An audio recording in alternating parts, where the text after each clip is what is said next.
والله يدعو إلى دار السلام ويهدي من يشاء إلى صراط مستقيم. بسم الله الرحمن الرحيم. السلام عليكم ورحمة الله وبركاته.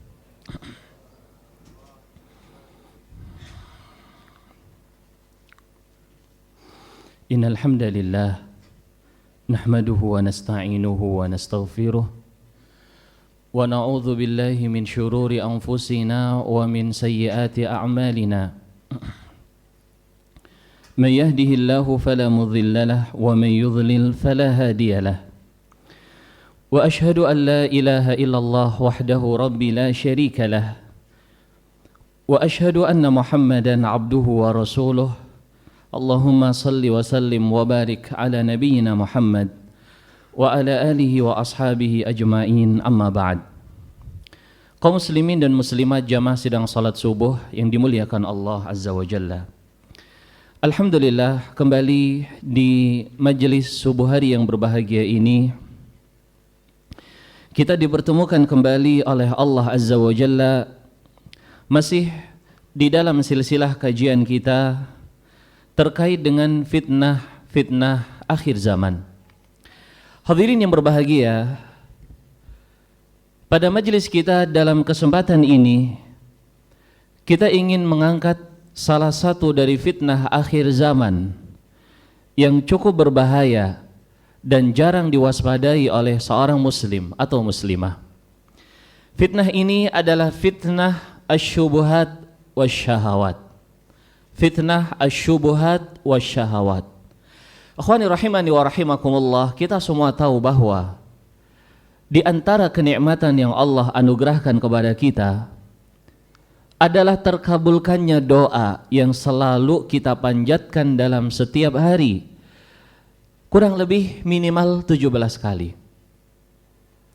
Dalam penghujung dari surah Al-Fatihah, Allah Azza wa Jalla menyebutkan di situ salah satu permohonan kita sebagai hamba-hambanya. Allah Azza wa Jalla berfirman, "A'udzu billahi minasyaitonir rajim, ihdinas siratal mustaqim. Siratal ladzina an'amta 'alaihim, ghairil maghdubi 'alaihim waladdallin." Artinya kurang lebih, ya Rabb, tunjukilah pada aku jalanmu yang lurus, jalan orang-orang yang telah engkau berikan kenikmatan kepada mereka, dan bukan jalan orang-orang yang engkau murkai, tidak pula jalan orang-orang yang sesat. Hadirin, dalam ayat ini Allah Azza wa Jalla menyebutkan tentang permohonan seorang hamba, ya Rabb, tunjukilah padaku jalanmu yang lurus. Kemudian Allah Azza wa Jalla memperjelas apa itu jalan Allah yang lurus. Dan jalan Allah yang lurus Allah Azza wa Jalla sebutkan siratal ladzina an'amta 'alaihim, jalan orang-orang yang telah engkau berikan kenikmatan kepada mereka. Dan nikmat dalam hal ini adalah apa yang dibawa oleh Nabi SAW dari syariat, dari hidayah, dari petunjuk dan sunnah. Dan itu tergambarkan dengan jelas di dalam ayat yang lain. Allah Azza wa Jalla berfirman, huwallazi arsala rasulahu bil huda waddin, huwallazi arsala rasulahu bil huda wadinil haq. Dialah Allah yang telah mengutus rasulnya dengan membawa huda dan dengan membawa dinul haq. Ikhwani rahimakumullah, para ulama tafsir dalam menyebutkan ayat ini, mereka mengatakan al-huda maknanya adalah al-ilm, sedangkan dinul haq maknanya adalah al-amalu bih, berilmu dan beramal dengannya. Nah, inilah hadirin yang berbahagia, adalah jalan orang-orang yang telah diberikan kenikmatan oleh Allah Azza wa Jalla.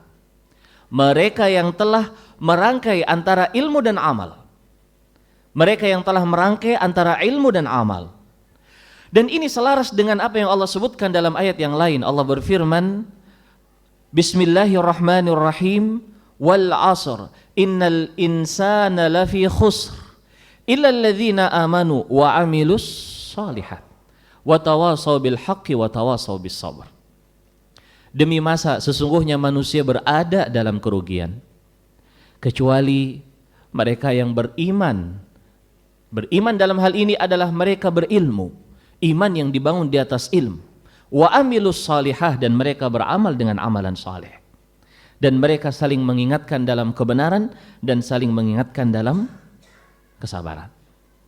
Berarti jamaah yang berbahagia, siratal ladzina an'amta alaihim, jalan yang telah engkau berikan kenikmatan kepada mereka adalah jalan ilmu dan amal saleh.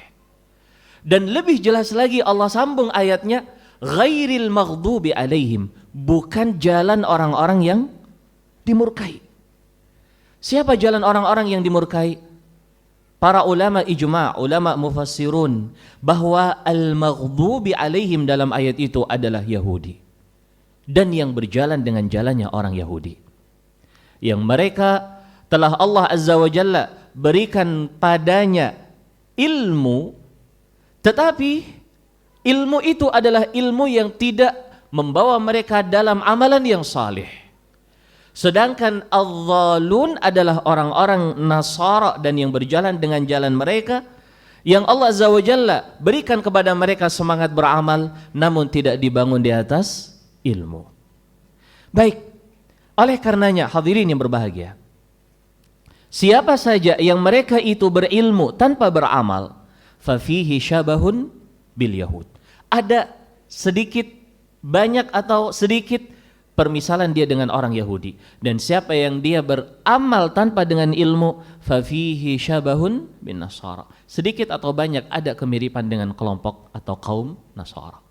Maka orang yang Allah berikan kepada mereka hidayah dan nikmat adalah orang yang merangkai antara ilmu dan amal. Ketika salah satu dari keduanya itu terjadi khalal atau kerusakan jamaah, maka jatuhlah dia ke dalam fitnah syubhat ataukah fitnah syahwat. Baik, seorang yang dia ada kerusakan dalam ilmunya, khalal di dalam ilmunya, maka akan muncul di balik itu semua fitnah syubhat. Sehingga ilmu yang dia dapatkan adalah ilmu yang akan memudaratkan dirinya dan orang lain. Dengan beragam doktrin kerusakan, baik dalam akidah ataupun muamalah ataupun perkara lain dari ibadah. Dan seorang yang dia itu ada khalal di dalam amalannya, maka disitulah terjatuh dia di dalam fitnah asyahawat. Ini dia jamaah yang berbahagia. Dan subhanallah, fitnah ini adalah fitnah yang sangat mengerikan dan sangat halus. Sasarannya kepada mereka yang lemah, baik dalam ilmu ataukah dalam amal. Oleh karena itu, jamaah sidang salat subuh yang berbahagia, sebelum kita bicara lebih dalam bagaimana keadaan orang-orang yang terjadi khalal di dalam ilmu mereka ataukah khalal di dalam amalan mereka, kita perlu tahu bahwa dakwah yang dibawa oleh Nabi SAW adalah dakwah yang dibangun di atas ilmu dan amal. Dan ini adalah min mumayyizati dakwati ahli sunnati wal jamaah. Ini termasuk dari mizah. Mizah adalah kelebihan. Ini adalah nilai plus dari dakwah yang dibawa oleh Nabi SAW. Dan ini adalah kriteria yang melekat pada dakwah tersebut. Mereka membangun dakwahnya, kehidupannya di atas ilmu. Dan ini dicontohkan oleh para sahabat Nabi SAW kepada Rasul SAW. Hampir setiap hari, hadirin yang berbahagia, para sahabat Nabi SAW mereka tersibukkan dengan ilmu demi ilmu demi ilmu. Apakah mereka sebagai seorang pedagang? Ataukah mereka sebagai seorang petani? Apakah mereka itu sebagai orang-orang yang tidak memiliki pekerjaan alias duduk di masjid yang dikenal dengan nama Ahlus Suffah? Mereka selalu menghiasi dan membangun pondasi agama mereka dengan ilmu. Mereka bertanya kepada Nabi SAW apa yang mereka tidak tahu. Mereka berkonsultasi kepada Nabi SAW apa yang terjadi perbedaan di antara mereka. Kenapa demikian? Karena itu adalah asas di dalam sebuah dakwah. Asas dalam sebuah ideologi dan keyakinan. Membangun di atas ilmu. Hadirin jamaah sidang salat subuh yang dimuliakan Allah Azza wa Jalla. Begitu juga Nabi SAW. Beliau membangun para sahabat, kehidupan dan agama mereka di atas ilmu. Selalu beliau mengingatkan para sahabat dengan ketakwaan kepada Allah. Selalu beliau menghasung para sahabat untuk belajar ilmu agama. Kenapa? Karena ini pondasi utama, hadirin. Dan ini adalah kriteria yang sangat identik dengan dakwah Rasul sallallahu alaihi wasallam. Dakwah mana saja yang dia tidak memiliki porsi yang cukup dalam ilmu, maka dakwahnya akan muza'za', akan begini. Dia tidak akan mampu berjalan di atas jalan yang benar. Kenapa? Karena dia telah melenceng dari apa yang telah digariskan oleh para sahabat Rasulullah sallallahu alaihi wasallam. Baik, antum kenal Abu Hurairah, bagaimana semangat beliau dalam menuntut ilmu. Antum kenal Abdullah ibnu Abbas, bagaimana semangat beliau dalam menuntut ilmu. Antum kenal Abdullah bin Amr ibnu As, yang beliau menulis semua yang dikatakan oleh Nabi SAW. Sehingga ketika ada orang Quraisy yang mereka mengatakan kepada Abdullah bin Amr ibnu As, anta taktubu kulla syai'in min Rasulillah sallallahu alaihi wasallam wa huwa bashar yatakallamu fil ridha wal ghadab. Wahai Abdullah, kamu menulis segala sesuatu dari Nabi sallallahu alaihi wasallam dalam keadaan dia manusia. Dia berbicara dalam keadaan ridha atau marah. Wa kamu menulis segala sesuatu.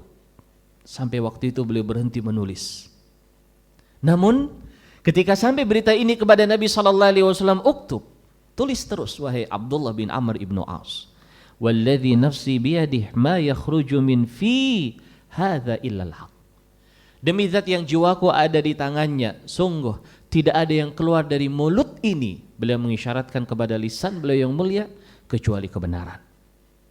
Lahirlah hadirin yang berbahagia Jabir ibnu Abdullah radhiyallahu an, seorang yang dia rela berjalan 1 bulan perjalanan hanya untuk mendengarkan 1 hadis dari sahabat yang mulia Abdullah bin Unais. 1 bulan perjalanan. Lahirlah Abdullah ibnu Umar radhiyallahu an, yang mana beliau betapa gigihnya di dalam mencari ilmu, mendengarkan hadis dari Rasul sallallahu alaihi wasallam, mengikuti Nabi sallallahu alaihi wasallam safaran wa hadara. Kita kenal Aisyah binti Abi Bakrin As-Siddiq. Mereka ini semua adalah para sahabat yang paling banyak meriwayatkan hadis. Kenapa demikian hadirin? Karena mereka tahu bahwa pondasi agama itu adalah di atas ilmu. Dan tidak berhenti dengan wafatnya Nabi alaihi salatu wasallam.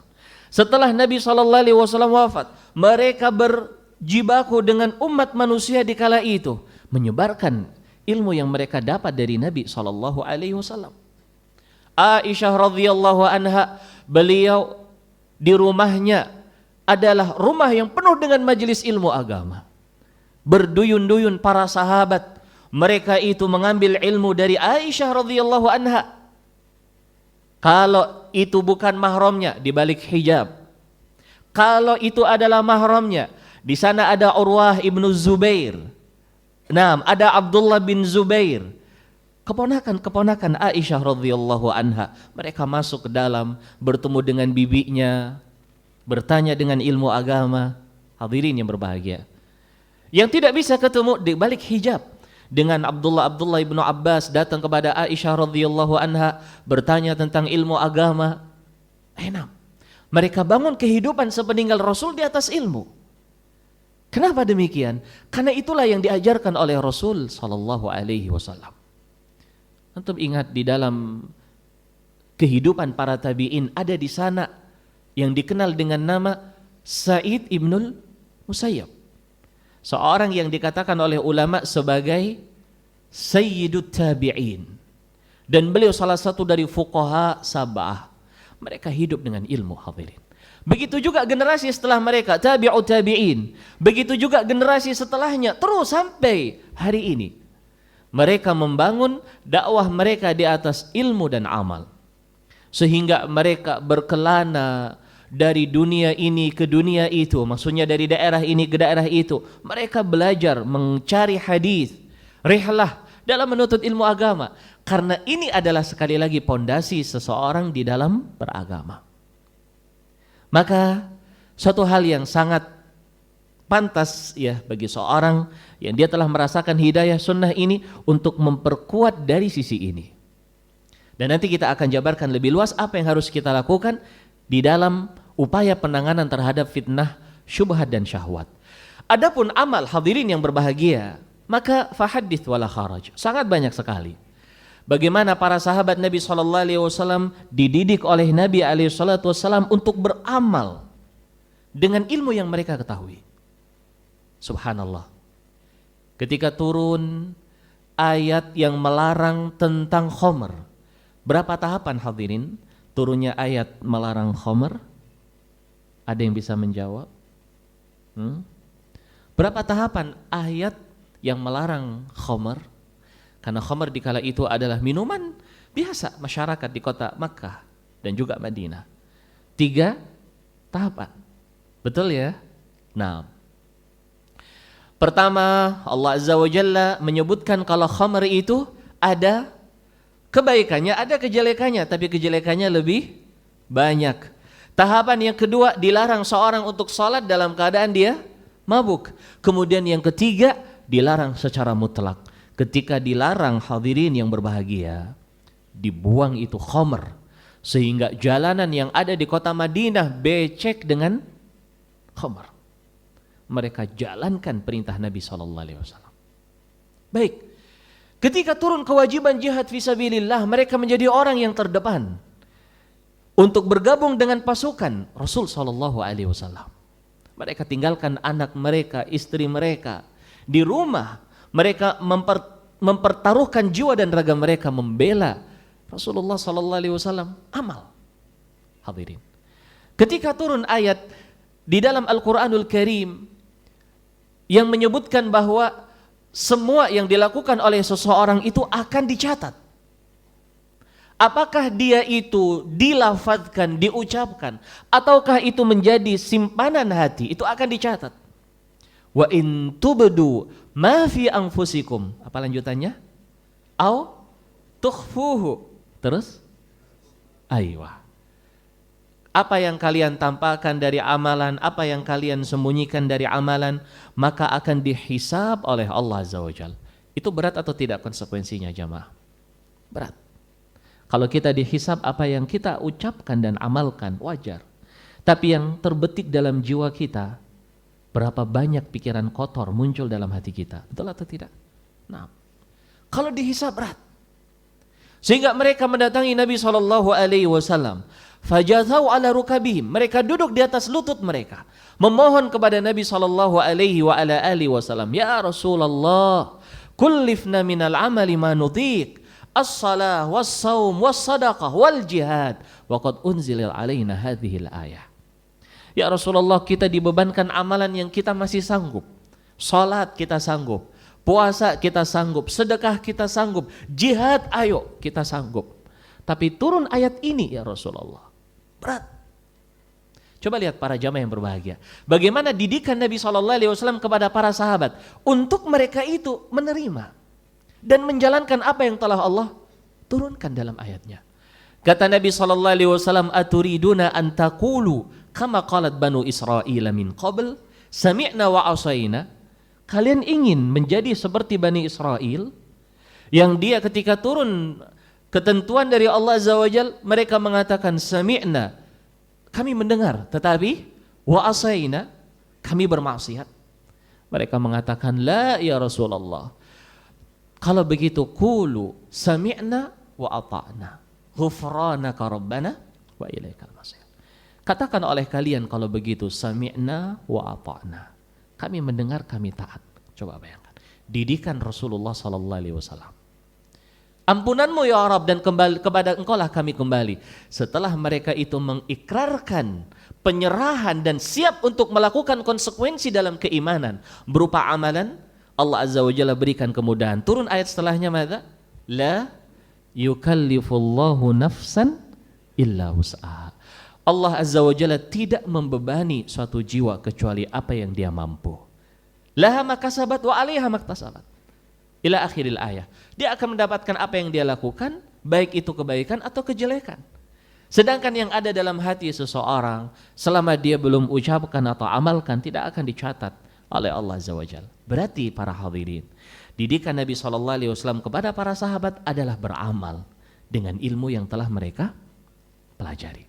Nah, ketika dua komponen ini baik dibentuk oleh seorang muslim, maka akan muncullah kejiwaan yang tangguh menghadapi fitnah, syubhat dan syahwat. Namun ketika ada khalal, maka itu yang akan menghantui perjalanan seseorang. Baik, dan ini benar-benar kita rasakan dalam keadaan kita ini saat ini, di dalam akhir zaman ini. Hadirin yang berbahagia, kita akan bicara tentang fitnah syubhat dahulu. Syubhat diambil dari kata-kata asyabah yang maknanya adalah kesamaran, kemiripan, kesamaran. Ini asyabah.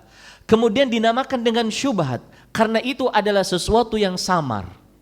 Dan ini tersebutkan ya di dalam hadis Nabi SAW yang diriwayatkan oleh Imam Al-Bukhari dan Muslim dari sahabat yang mulia Nu'man ibnu Bashir. Kata Rasulullah SAW, "Famanittaqa asyubuhati faqad istabra'a lidinihi wa irdihi." Siapa yang dia itu menghindari perkara syubhat, maka dia akan selamat agama dan kehormatannya. Ini adalah syubhat, hadirin yang berbahagia. Kondisi yang samar yang diketahui oleh seseorang muncul karena khalal di dalam ilmu agama yang dia ketahui. Dan ini adalah sesuatu yang paling berbahaya dari dua fitnah tersebut, asyubuhat. Kenapa ini muncul terjadi, hadirin? Karena dari ilmu yang difahami oleh seseorang namun la yatamakkanu fi. Dia tidak tamakun dalam ilmu yang dia pelajari. Dia tidak kuat dalam ilmu yang dia pelajari. Dan dia tidak benar dalam ilmu yang dia pelajari. Sehingga yang muncul adalah syubhat. Kerancuan di dalam berfikir. Sehingga syubhat ini atau fitnah syubhat ini dia akan masuk ke dalam pikiran seseorang dan merubah pola pikirnya.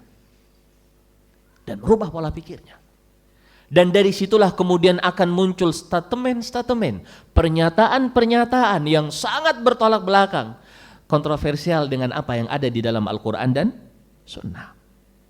Dari mana mulainya? Dari sini. Oleh karena itu hadirin yang berbahagia, para ulama menyebutkan beberapa hal yang itu akan memicu fitnah syubhat itu tumbuh dengan begitu suburnya. Yang pertama adalah adamul ikhlas fil talab. Ini yang pertama.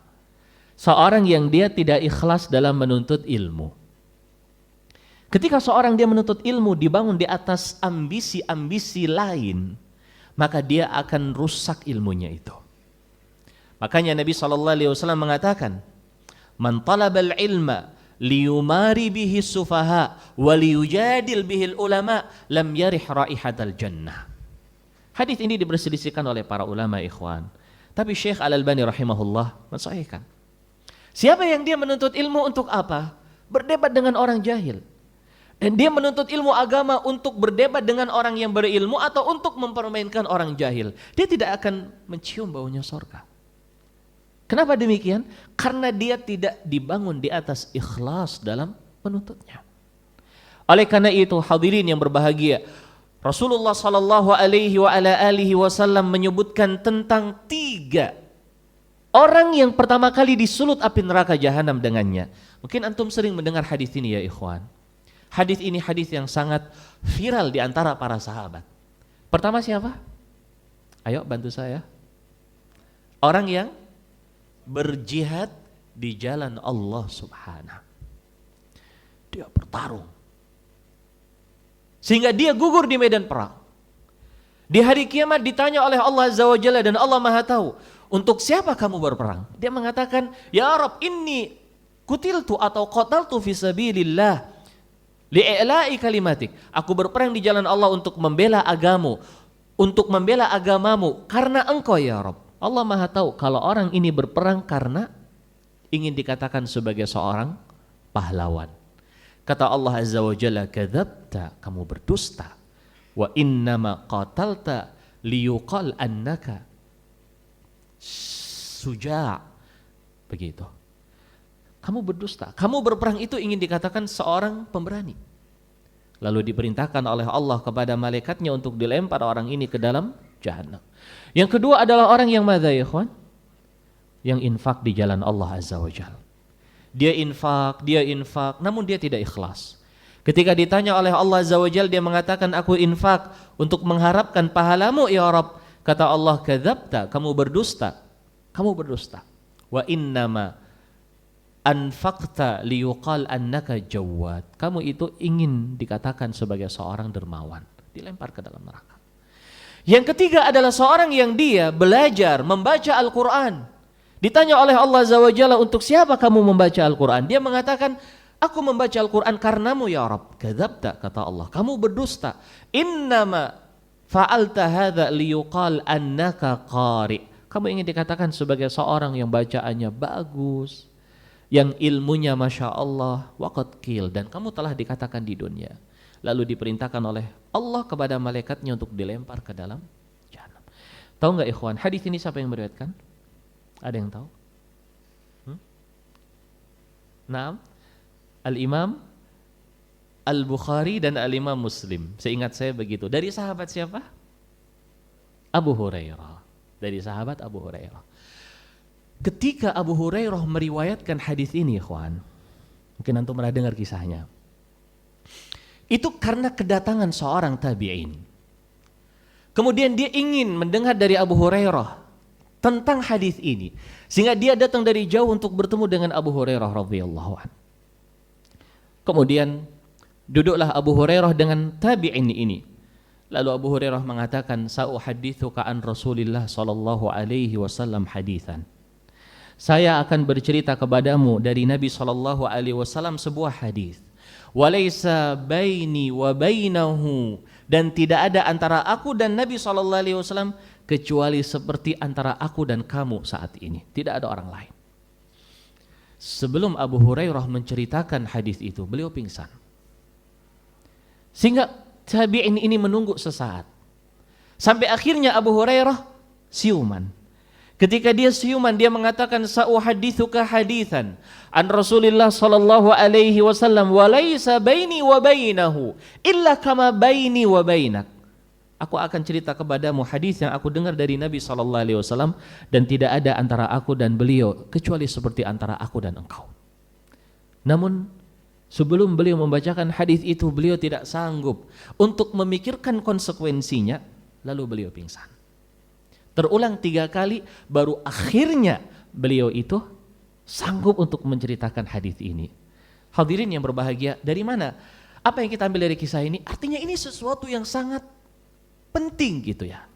Yang ini menjadi asal seorang dalam baiknya ilmu dia atau tidaknya ilmu dia, berkahnya ilmu dia atau tidak, bermanfaatnya ilmu dia atau tidak. Dan tabi'in ini setelah datang dari Abu Hurairah radhiyallahu an dan mendengarkan hadis itu, dia pergi untuk bertemu dengan Muawiyah bin Abi Sufyan radhiyallahu an. Kemudian ketika dia bertemu dengan Muawiyah bin Abi Sufyan radhiyallahu an, duduk berdua, dia menceritakan apa yang dia lihat dari Abu Hurairah radhiyallahu an. Namun yang terjadi adalah hal yang lebih mengkhawatirkan. Muawiyah bin Abi Sufyan ketika mendengarkan kisah tersebut, beliau langsung pingsan. Sehingga penjaga rumahnya Muawiyah bin Abi Sufyan hampir marah kepada tabi'in ini. Gara-gara dia, tuan saya, kamu buat pingsan. Namun setelah segera Muawiyah bin Abi Sufyan siuman, beliau membiarkan, jangan, biarkan. Dia membicarakan sesuatu yang penting. Kemudian beliau membacakan ayat Allah Subhanahu wa taala, "Man kana yuridul hayata dunya wa zinataha nuwafi ilaihim a'malahum fiha wa hum fiha la yubkhasun." Al-ayah. Maka jamaah yang berbahagia, sebelum semuanya, mari kita selalu introspeksi keikhlasan kita, karena ini adalah kata kunci utama dalam keberkahan ilmu yang kita dapatkan. Kita tidak tahu ya, kadang ada orang yang dia subhanallah belajar dalam pendidikan yang hebat. Nah, gurunya hebat-hebat. Tetapi ketika dia keluar, naudzubillah, pendapatnya, pernyataannya dan lain sebagainya. Kenapa ini terjadi hadirin yang berbahagia? Banyak faktornya dan ini diantaranya. Dia tidak diberikan taufik oleh Allah Azza wa Jalla untuk ikhlas. Gurunya luar biasa, hebat. Tapi itu yang terjadi. Tempatnya luar biasa, hebat. Tapi itu yang terjadi, dia menyeleweng dan semakin jauh. Dan itu adalah hal yang terjadi dari dulu, zaman dulu sampai saat ini. Baik, sebab yang kedua hadirin yang berbahagia adalah adamu at-taufiq indal muallim. Dia tidak mendapatkan taufik yang benar di dalam menuntut ilmu dari gurunya. Hadirin yang berbahagia, mungkin dia di awal untuk menuntut ilmu, dia luar biasa, ingin sekali dia mendapatkan ilmu yang bermanfaat. Tapi salah guru. Dan salah guru ini menjadi potensi yang sangat kuat, rusak pola pikirnya. Salah guru. Taib. Oleh karena itu hadirin yang berbahagia, Rasulullah sallallahu alaihi wasallam telah bersabda. Hadis ini diperselisihkan oleh para ulama, tapi banyak disebutkan dalam konteks ihtijaj. Kata Nabi sallallahu alaihi wasallam, yahmilu hadzal ilma min kulli khalafin uduluh. Membawa ilmu ini dalam setiap generasi orang-orang yang adil. Artinya madza ya ikhwan? Artinya seorang yang dia membawa ilmu, yang bisa kita ambil ilmunya adalah seorang yang baik. Seorang yang adil, seorang yang dia baik. Seorang yang dia itu memiliki kapasitas ilmu yang benar. Rasulullah sallallahu alaihi wasallam telah mengisyaratkan hal ini, hadirin. Dalam konteks belajar, kita itu harus selektif. Permasalahannya adalah kita akan menyerahkan modal utama kita untuk meraih surga kepada seseorang. Jangan sampai salah pilih. Kita ingin menginvestasikan modal kita, tok itu aja modal kita. Lalu kita ingin investasikan kepada seseorang, kita pasti akan pilih-pilih, ya kan? Dalam perkara dunia saja demikian, kef dalam perkara agama. Ini bukan permasalahan yang nggak enak atau madza, tapi kita nggak mengetahui ya ikhwan. Kadang syaitan itu masuk ke dalam jiwa kita, merusak pola pikir kita hanya dengan satu kalimat yang terlintas dalam benak kita. Maka hati-hati. Kita mengenal ucapan yang ma'ruf dari Al-Imam Muhammad Ibn Sirin. Beliau mengatakan, inna hadzal ilma, madza ya ikhwan? Din. Ilmu ini adalah agama. Ini diriwayatkan oleh Imam Muslim di dalam muqaddimah sahihnya. Inna hadzal ilma din, fanzuru amman ta'khuduna dinakum. Ilmu ini agama. Lihat kepada siapa kalian belajar. Lihat kepada siapa kalian belajar. Baik, Rasulullah sallallahu alaihi wasallam mengatakan khudzul Qur'ana min arba'ah. Kalian ambil Al-Quran dari 4 orang. Syuf jemaah, sahabat Nabi SAW kan banyak ya. Dan semuanya rata-rata mereka hafal Quran. Semua rata-rata mereka itu luar biasa deh. Tetapi kenapa Nabi SAW mengkhususkan 4 orang ini sebagai tempat seorang itu belajar ilmu agama, dalam hal ini Al-Quran? Karena mereka memiliki nilai spesial dalam ilmu yang dia ajarkan. Ada yang bisa menjawab siapa 4 sahabat ini? Harus tahu. Yang mereka itu menjadi ulama-ulama Quran di kalangan para sahabat. Kita berada di bulan Ramadan nih jamaah. Baik, pertama siapa? Ya? Ibnu Abbas, nebak lihat ini antum. Apa hadirin? Siapa yang pertama nih? Mereka ini adalah asal muasal sampai ilmu qiraah pada saat ini hadirin ya. 4 orang ini. Pertama? Ya. Ubay ibnu Ka'ab. Nah, ini diantara yang disebutkan oleh Nabi SAW. Siapa lagi? Ya? Zaid siapa?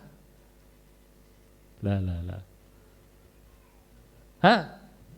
Ada suara dari sebelah sini tadi. Abdullah ibnu Mas'ud radhiyallahu anhu. 2. Siapa lagi, ikhwan? Ya? Abdullah ibnu Mubarak. Abdullah ibn Mubarak bukan sahabat, beliau tabi'in. Abdullah bin Umar bukan. Wah, ini kelihatannya antum apa yang terlintas dari nama sahabat antum sebutin. Taib. Ubay bin Ka'ab, Abdullah ibn Mas'ud, Ali bin Abi Thalib termasuk di antaranya. Salim maula Abi Hudzaifah. Bayangkan, rata-rata para sahabat itu mereka menghafal Al-Quran, hadirin. Ibnu Abbas, turjumanul Quran. Tapi kenapa Nabi SAW mengkhususkan 4 orang ini? Agar seorang itu dia memiliki kekuatan lebih dalam menyampaikan ilmu. Ilmu ini bukan barang dagangan yang siapa saja bisa mengobralnya. Ilmu ini adalah agama Allah Azza wa Jalla. Hati-hati. Di dalam kita mencari seorang guru, kadang seorang itu dia terbawa di dalam syubhat gara-gara salah dalam memilih guru. Ada ulama tabi'in. Beliau ini adalah guru. Sebenarnya bukan tabi'in, lebih dekat ke tabi'ut tabi'in. Naam. Dia adalah guru dari Al-Imam Ahmad bin Hanbal, guru dari Al-Imam Yahya bin Ma'in, ulama gede lah di daerah Yaman.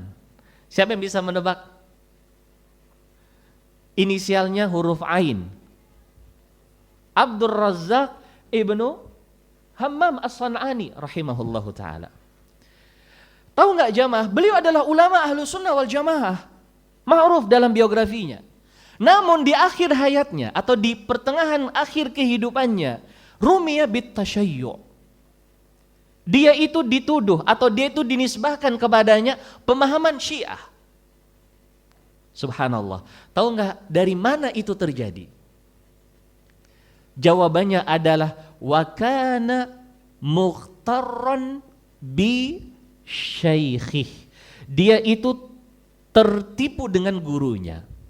Beliau itu memiliki seorang guru, hadirin. Ya. Namanya adalah Ja'far bin Sulaiman Ad-Dubai. Guru ini subhanallah baik sekali. Sampai disebutkan dalam biografinya, a'jabahu samtu. Al-Imam Abdul Razzaq Ibnu Hammam As-San'ani ini terkesima atau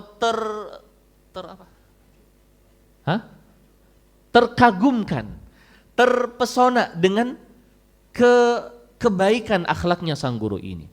Dan subhanallah Ja'far bin Sulaiman Ad-Dubai ini adalah seorang yang memiliki pemahaman Syiah, ke bawah jamaah. Dari mana kebawahnya? Cuman dari penampilan, bayangkan. Kif dengan dia menerima ilmu dari seorang guru yang kita tidak tahu bagaimana manhajnya, bagaimana akidahnya, bagaimana muamalahnya. Dia membawa ilmu, kita sedang mencari ilmu agama, tetapi kita kadang tersilaukan dengan nggak apa-apa, yang penting anak saya dapat apa? Hah? Apa? Bukan dapat ilmu. Hah? Dapat apa? Bukan dapat uang juga. Alat untuk mencari uang. Apa? Hah? Terserah antum lah. Yang penting anak saya dapat begini. Oh terserah bagaimana dia, nggak apa-apa lah. Yang penting. Hadirin yang berbahagia, kadang kita orientasinya demikian, kita tidak sadar. Dia mendapatkan hal yang dia dapatkan setiap harinya. Mau tidak mau dia akan terbawa. Gak usah jauh-jauh jamaah yang berbahagia ya. Kalau kita memiliki seorang guru ya, dan suatu saat kita menjadi guru juga, cara ngomongnya kita itu kadang mirip-mirip dengan guru kita. Ya tahu nggak? Iyalah, antum kan pernah sekolah dulu. Gayanya dalam menjelaskan sesuatu akan terbawa. Maka ini adalah sebab utama agar kita selektif dalam memilih guru. Ya ikhwan, kita itu sedang belajar ilmu. Nah, kalau ilmu dunia terserahlah ya. Kita belajar ilmu agama yang dengannya kita akan meraih keridhaan Allah Azza wa Jalla. Baik. Jam berapa nih? Masih ada waktu ya. Kemudian hadirin yang berbahagia, hal yang ketiga yang membantu seorang untuk terproteksi dari fitnah syubhat adalah tempat bi'ah, keadaan dia di dalam menuntut ilmu. Dan ini adalah sangat mempengaruhi. Dan ini sebenarnya adalah bagian dari poin yang kedua. Dia di dalam mencari guru, ya tentunya dia akan belajar sesuai dengan keadaan guru. Nah, ketika dia belajar di dalam masjid dari masjid-masjid Allah Azza wa Jal, tentunya keberkahan akan lebih dibandingkan dia belajar di luar tempat seperti itu. Dia akan belajar dengan cara belajar yang telah dijalani oleh ulama salaf terdahulu. Dia akan mendapatkan sesuatu yang lebih, dan itu berbeda tatkala dia mendapatkan ilmu dari internet. Dia belajar, gurunya adalah internet. Dia jadikan ilmu yang dia dapatkan di internet tersebut, dia sampaikan lagi gitu. Artinya hadirin yang berbahagia, membatasi ilmu yang dia dapatkan hanya dengan cara demikian. Ini adalah salah satu sebab ilmu yang dia dapatkan itu tidak matang. Dan ini terjadi sekali terhadap perjalanan ulama dari zaman dulu sampai saat ini. Makanya ulama zaman dulu ketika mereka itu dalam menuntut ilmu tidak memperhatikan guru, tetapi hanya membaca dengan kitab. Ma'ruf ucapan yang ada di kalangan mereka, man kana syaikhuhu kitabuh fa khata'uhu aktsaru min shawabih. Siapa yang gurunya adalah buku, maka kesalahannya lebih banyak daripada kebenarannya. Dan ini memang terbukti jamaah. Benar, buku-buku tempat kita belajar itu akan membantu kita. Dan tidak semua ilmu bisa kita dapatkan dari guru kita. Kadang kita harus mutalaah, kita membaca, kita membandingkan kitab satu dengan kitab yang lain, tetapi asal itu semuanya adalah dengan talaqi. Maka jangan kita itu mencukupkan apa yang Allah berikan kemudahan kepada kita dari media sosial internet yang memang benar banyak sekali ilmu agama. Hanya itu saja, dan kita malas untuk duduk belajar dari apa yang telah dijelaskan oleh para ulama. Siapa seorang ulama yang ma'ruf ijtihadnya itu banyak keliru, dan sebabnya karena ini. Antum ada yang bisa menjawab? Ulama besar, luar biasa, hebat, tetapi banyak ijtihad dalam masalah fikih yang beda gitu dari kebanyakan ulama. Nyelenehlah bahasa kitanya. Sebabnya karena ini. Siapa itu jamaah? Al-Imam Ibnu Hazm. Ya. Al-Imam Ibnu Hazm itu banyak sekali ijtihad beliau yang menyelisihi madhab jumhur ulama. Dan pemicunya adalah ini. Disebutkan kalau beliau belajar ilmu agama di usia 40-an, dan beliau lebih banyak untuk membaca buku-buku ulama-ulama madhab dibandingkan harus berguru terhadap seorang guru. Nah, beliau tentunya tidak bisa kemudian kita bandingkan dengan kita-kita ya. Beliau adalah ulama besar, beliau seorang mujtahid, beliau termasuk muassis dari madhab zahiriyah, tetapi kenyataannya demikian. Dan yang keempat hadirin, dan ini mungkin yang terakhir melihat waktu yang kita miliki, sebab yang kadang membuat seorang terjatuh dalam fitnah syubhat, ada mutamakkun fi talabil ilm. Dia tidak memiliki konsep yang jelas dalam belajar. Apakah dia isti'jal, terburu-buru, ataukah dia tidak mempelajari ilmu syai'an fa syai'an, tadarruj dalam menuntut ilmu. Mungkin gurunya luar biasa, tempatnya Masya Allah ya, tetapi yang jadi masalah dia itu lompat-lompat dalam belajar. Nah, ini juga salah satu sebab. Artinya kita memahami kadar kita hadirin. Beda seorang yang dia belajar dengan pelajaran yang intensif dengan seorang yang hanya mempelajari dengan pelajaran tematik. Walaupun semuanya boleh sesuai dengan kapasitas kita. Di zaman Nabi SAW ada para sahabat yang mereka memang belajar khusus. Ada sahabat yang mereka tidak bisa belajar khusus. Kenapa? Ya karena sudah berkeluarga. Ya, hadirin. Orang muhajirun, orang ansar, mereka rata-rata adalah para pedagang ataukah para petani. Nah, mereka tidak bisa terlalu lama belajar dengan Nabi SAW. Mereka punya pekerjaan, tapi mereka selalu kembali bertanya.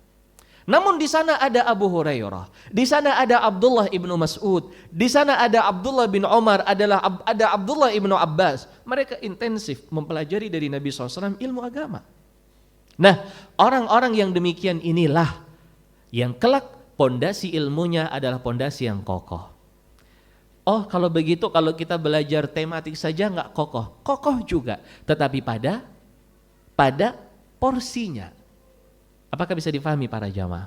Artinya kalau kita belajar dengan pelajaran tematik ya, atau kita pelajaran sehari sekali di dalam masjid-masjid yang ada, ya kita harus mengetahui kadar diri kita dong. Jangan kita memposisikan diri kita untuk seakan-akan kita mengetahui usul dari ilmu. Nah, kita berbagi ilmu. Namun hal-hal yang pelik, hal-hal yang mungkin agak sangat kompleks permasalahannya, kita angkat, kita tanyakan kepada orang yang lebih berilmu. Kenapa Nabi SAW menunjuk 4 orang untuk belajar Quran dalam keadaan para sahabat yang lain mereka faham Al-Quran? Karena mereka memiliki kelebihan. Abu Hurairah radhiyallahu an, ketika beliau dikritik, beliau itu pernah dikritik ya sama sahabat yang lain. Kritikannya begini, aktsara Abu Hurairah. Abu Hurairah itu terlalu banyak meriwayatkan hadis. Mengatakan itu bukan memuji tetapi nyindir. Kok banyak sekali sih yang riwayatin hadis dari Nabi SAW? Marahlah Abu Hurairah. Lalu beliau berdiri di hadapan para sahabat yang ada di situ. Mereka mengatakan aktsara Abu Hurairah. Semoga Allah merahmati saudara-saudara saya dari kalangan muhajirin. Mereka tersibukkan dagang di pasar.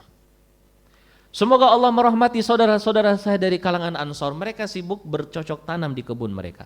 Saya belajar dari Nabi SAW bagaimana kondisi perut saya. Paham maksudnya jemaah? Beda hasilnya dan beda porsinya. Baik, artinya mereka orang-orang yang takhassus mempelajari ilmu secara intensif. Mereka adalah orang yang diharapkan darinya akan menjadi solusi dalam mengembalikan problem yang ada. Ini dia.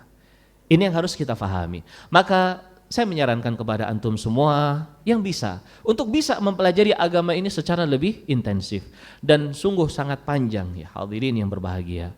Perjalanan kita dalam menuntut ilmu. Kalau kita ingin jujur dalam menelaah kitab-kitab para ulama. Dan dalam hal ini kita akan merasa malu pada diri kita untuk tasaddur qabla ta'ahul. Ibaratnya Syekh Al-Albani rahimahullah mengkritik orang-orang yang cepat netas. Ya. Tahu cepat netas artinya munculnya itu belum dalam keadaan kokoh.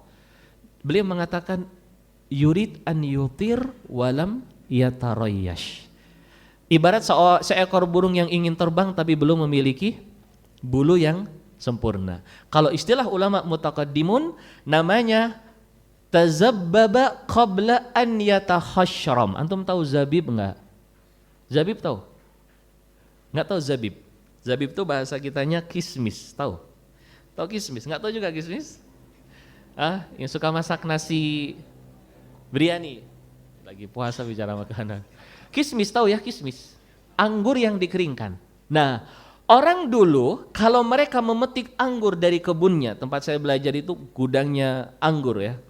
Di Damaji dulu. Kalau kita petik anggur masih muda, lalu dibuat zabib. Cara membuat zabib itu anggurnya dijemur. Ada tempat khusus sampai kering, baru kemudian dipetik. Ketika dia membuat membuat zabib dari anggur yang masih muda, itu jadinya nanti asam. Nah, ini istilah para ulama, tazabbab, dia menjadi hitam, kering, qabla an yatakhashram, sebelum tua. Nah, itu gambarannya seorang yang dia ta'ahul tasaddur qabla ta'ahul. Ini istilahnya para ulama mu'asirin. Dia ingin muncul sebelum dia memiliki kemapanan ilmu. Fa ikhwan rahimakumullah, tidak mengapa kita sharing berbagi ilmu, tetapi jangan lupa kita harus mengetahui porsi kita. Kalau tidak, maka akan muncul orang-orang yang mereka itu akan mengeluarkan statement-statement yang tidak dibangun di atas ilmu. Dan itu mengakibatkan syubhat yang terjadi. Insya Allah kita semua terjaga oleh Allah Azza wa Jalla. Tetapi saya isyaratkan ini kepada mereka-mereka. Antum kalau lihat di dunia luar ya, banyak sekali statement-statement tentang Islam. Saudara, banyak sekali yang menyudutkan Islam dari seorang muslim sendiri. Kenapa? Karena salah cara dia belajar. Salah dan belum waktunya dia untuk berpikir. Dan banyak sekali hal-hal yang aneh dalam dunia, terkhusus di medsos, terkhusus lagi bagi para pegiat medsos. Semoga Allah Azza wa Jalla memberikan kepada kita kekuatan dan karunia untuk bisa mempelajari ilmu dengan baik dan benar, sehingga Allah Azza wa Jalla berikan kepada kita penjagaan dari syubhat-syubhat yang ada. Tentunya masih ada beberapa pembahasan, semoga di majelis terakhir nanti kita akan selesaikan dengan lebih baik. Barakallahu fikum, sampai sini dulu insyaallah. kami akhiri, subhanakallahumma wa bihamdik, asyhadu an la ilaha illa anta, astaghfiruka wa atubu ilaik. Wassalamualaikum warahmatullahi wabarakatuh.